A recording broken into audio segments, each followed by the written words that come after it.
दोस्तों आज की कहानी का टाइटल का नाम है संत की कहानी। यह कहानी उस समय की है जब गांव में एक संत आए हुए थे। उनके प्रवचन सुनकर गांव वाले बहुत कोमल मन के हो चुके थे।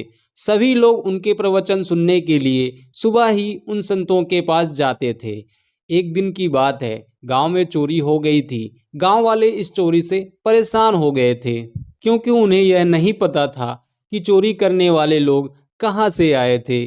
उन इस बात पर बिल्कुल भी यकीन नहीं हो रहा था कि चोरी किसी गांव वाले ने की है।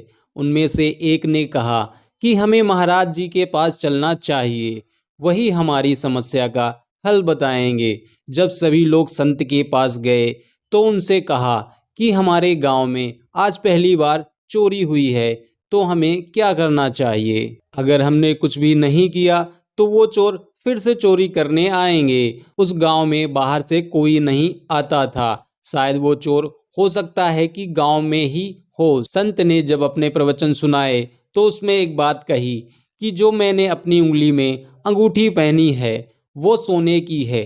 अगर यह कहीं भी खो जाए तो जिसे भी मिलेगी वह अमीर हो जाएगा।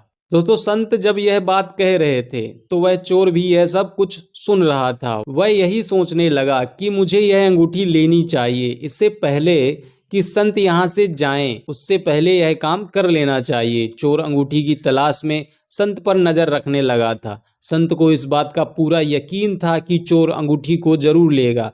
तभी संत अपनी कुटिया में गए और आराम करने लगे। तभी संत ने देखा कि कोई अंदर देख रहा है, इसीलिए संत ने अपनी अंगूठी निकाल कर रख दी थी। संत की यह अंगूठी कोई आम अंगूठी नहीं थी, बल्कि इसमें बहुत ही शक्ति थी, जिसका पता उस चोर को नहीं था। चोर ने वह अंगूठी उठा ली और अपनी उंगली में पहन ली थी। अगले दिन सभी लोग प्रवचन सुनने के लिए आए और संत से पूछा कि क्या चोर पकड़ा गया। संत ने कहा कि चोर हमारे बीच में बैठा है। चोर ने जब यह सुना तो उसे बहुत डर लग रहा था। चोर उठकर जाने ही वाला था, तभी संत ने चोर को देख लिया और लोगों ने चोर को पकड़ लिया था। लेकिन संत ने कहा कि चोर को जाने दो, जिससे वो कभी ऐसा ना कर सके। चोर को इस बात का प्रभाव पड़ा और उसने कभी चोरी नहीं की। दोस्तों हमें चोरी कभी नहीं करनी चाहिए, हमेशा मेहनत से काम करके पैसे कमाना चाहिए। वीडियो अच्छी लगी हो तो लाइक कर देना और साथ ही साथ दोस्तों हमारे चैनल को सब्सक्राइब कर देना। धन्यवाद।